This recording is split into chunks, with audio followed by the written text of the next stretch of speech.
Today, I'm sharing one of my most valuable skincare tips. It doesn't matter if you're 25 years old, 45 years old, 65 years old, you should be doing this as part of your skincare regime. I'm 51 years old. I've been doing this for at least 20 years, and it makes a huge difference.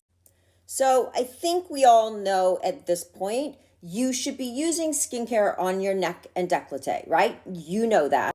So here's what I see most people do.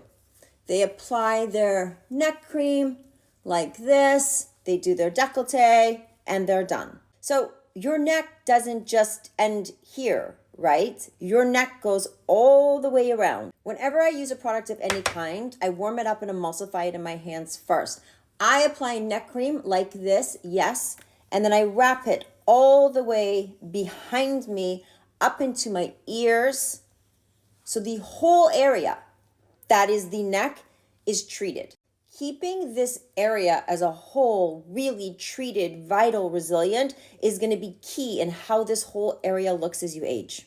And of course, whatever is left over always goes on your hands. So listen, don't stress if you haven't been doing this, but start now.